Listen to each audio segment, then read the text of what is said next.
अजितदादांच्या निधनानंतर राष्ट्रवादी काँग्रेसमध्ये सर्व काही सुरळीत सुरू असल्याचं वाटत होतं. पण आता पक्षाच्या आतूनच असा स्फोट झालाय, ज्यामुळे सुनेत्रा पवार यांच्या राष्ट्रीय अध्यक्षपदावरच प्रश्नचिन्ह उभं राहिलंय. ही फक्त एक नोटीस आहे का, की पक्षात नव्या संघर्षाची सुरुवात? चला संपूर्ण प्रकरण समजून घेऊयात. नमस्कार, मी सृष्टी आणि आपण पाहताय मराठी मंडळी. अजित पवार यांच्या निधनानंतर राष्ट्रवादी काँग्रेस समोर सर्वात मोठा प्रश्न होता तो नेतृत्वाचा. काही दिवसातच सुनेत्रा पवार यांनी उपमुख्यमंत्री पदाची शपथ घेतली आणि त्यानंतर पक्षाच्या राष्ट्रीय अध्यक्ष पदाची धुराही त्यांच्या खांद्यावर आली. अनेकांना वाटलं की आता पक्षात स्थिरता येईल, पण राजकारणात जे दिसतं ते नेहमी खरं असतंच असं नाही. कारण आता राष्ट्रवादी काँग्रेसमध्ये एक मोठा वाद समोर आलाय आणि हा वाद विरोधकांनी नाही तर पक्षातीलच एका ज्येष्ठ नेत्याने उभा केलाय. थेट वकिलामार्फत नोटीस पाठवत सुनेत्रा पवार यांच्या राष्ट्रीय अध्यक्षपदाच्या निवडीवर प्रश्नचिन्ह उपस्थित करण्यात आलंय. त्यामुळे हा वाद केवळ एका पदाचा नसून पक्षाच्या अंतर्गत प्रक्रियेवर आणि नेतृत्वाच्या वैधतेवरही प्रश्न उपस्थित करणारा ठरतो. हे संपूर्ण प्रकरण सुरू झालं 9 जुलै पासून. राष्ट्रवादी काँग्रेसचे राष्ट्रीय सचिव आणि झारखंडचे प्रदेशाध्यक्ष सच्चिदानंद सिंह यांनी पक्ष नेतृत्वाला कायदेशीर नोटीस बजावली. ही नोटीस सुनेत्रा पवार, कार्यकारी अध्यक्ष प्रफुल्ल पटेल आणि पक्षाचे सचिव ब्रिजमोहन श्रीवास्तव यांना पाठवण्यात आली आहे. या नोटीसमध्ये एक स्पष्ट मागणी करण्यात आली आहे. 26 फेब्रुवारी 2026 रोजी झालेली राष्ट्रीय अध्यक्षपदाची निवडणूक अवैध घोषित करून ती रद्द करावी आणि स्वतंत्र निपक्षपाती निवडणूक अधिकाऱ्याच्या देखरेखीखाली पुन्हा निवडणूक घ्यावी. इतकंच नाही तर नवीन निवडणूक होईपर्यंत राष्ट्रीय अध्यक्ष आणि सुधारित पदाधिकाऱ्यांची यादीही अमान्य मानावी अशी मागणी या नोटीसमध्ये करण्यात आली आहे. म्हणजेच हा केवळ आक्षेप नाही तर पक्षाच्या सर्वोच्च नेतृत्वालाच दिलेलं थेट आव्हान आहे. आता प्रश्न असा पडतो की सच्चिदानंद सिंह नेमके कोण आहेत? कारण एखाद्या सामान्य कार्यकर्त्याने नाही तर पक्षात दीर्घकाळ काम केलेल्या नेत्याने हा मुद्दा उपस्थित केलाय. सच्चिदानंद सिंह हे राष्ट्रवादी काँग्रेसचे झारखंड प्रदेशाध्यक्ष असून ते जवळपास 15 वर्षांपासून पक्षाशी जोडलेले आहेत. अजित पवार राष्ट्रीय अध्यक्ष असताना डिसेंबर 2023 मध्ये त्यांची राष्ट्रीय सचिवपदी नियुक्ती करण्यात आली होती. त्यामुळे पक्षाची रचना आणि अंतर्गत प्रक्रिया यांची त्यांना चांगली माहिती असल्याचं मानलं जातं. मात्र 26 फेब्रुवारी 2026 रोजी जाहीर झालेल्या नवीन राष्ट्रीय कार्यकारिणीत त्यांचं नाव नव्हतं.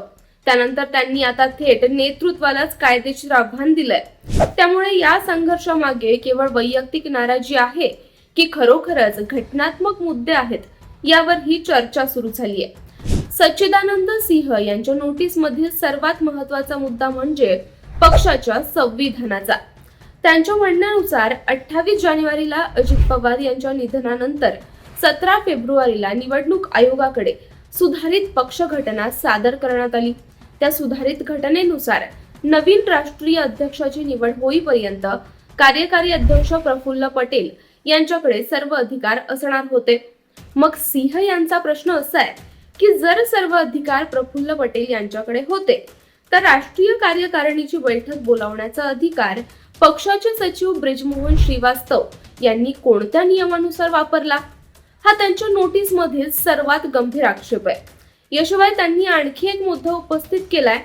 26 फेब्रुवारीची बैठक बोलावण्यासाठी 18 फेब्रुवारीला निवडणूक आयोगाला जे पत्र पाठवण्यात आलं त्यासाठी तत्कालीन राष्ट्रीय कार्यकारिणीच्या सदस्यांची आवश्यक मंजुरी घेतली गेली नव्हती असा त्यांचा दावा आहे. जर हा दावा योग्य ठरला तर अध्यक्षपदाच्या निवडीच्या प्रक्रियेवरच प्रश्न निर्माण होऊ शकतं. यामुळे आता संपूर्ण प्रकरण कायदेशीर आणि राजकीय अशा दोन्ही पातळ्यांवर पोहोचलंय. पक्षातील अंतर्गत मतभेद आता उघडपणे समोर येताना दिसत आहेत. विशेष म्हणजे हा वाद अशा वेळी समोर आलाय जेव्हा पक्षाला संघटनात्मक स्थैर्याची सर्वाधिक गरज आहे. मात्र दुसरी बाजू ही लक्षात घेणं महत्वाचं आहे. एखादी नोटीस पाठवली म्हणजे त्या नोटीसमधील सर्व आरोप सिद्ध झाले असं होत नाही. या आरोपांवर पक्षाचं स्पष्टीकरण, संबंधित कागदपत्र आणि आवश्यक असल्यास निवडणूक आयोग किंवा न्यायालयीन प्रक्रियेत पुढे काय घडतं यावर या प्रकरणाचं भवितव्य अवलंबून असेल. आता सर्वांच्या नजरा सुनेत्रा पवार आणि राष्ट्रवादी काँग्रेसच्या अधिकृत भूमीकडे लागल्या आहेत. पक्ष या नोटीसला काय उत्तर देणार? अध्यक्षपदाची निवड प्रक्रिया योग्य होती हे पक्ष सिद्ध करणार का, की या प्रकरणामुळे पक्षात आणखी मोठे बदल घडणार? या सर्व प्रश्नांची उत्तरं येत्या काही दिवसात मिळू शकतात. पण एक गोष्ट मात्र निश्चित आहे, अजित पवार यांच्या निधनानंतर निर्माण झालेलं नेतृत्वाचं संकट संपलं असं वाटत असतानाच आता पक्षाच्या आतूनच नवं आव्हान उभं राहिलंय. त्यामुळे राष्ट्रवादी काँग्रेसमध्ये पुढील राजकीय घडामोडींकडे संपूर्ण महाराष्ट्राचं लक्ष लागलंय. या संपूर्ण प्रकरणाबद्दल तुमचं मत काय?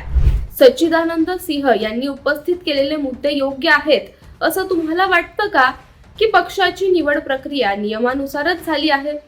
तुमचं मत आम्हाला कमेंटमध्ये नक्की सांगा आणि व्हिडिओ आवडला असेल तर लाईक करा, शेअर करा आणि मराठी मंडळीला सबस्क्राईब करायला विसरू नका.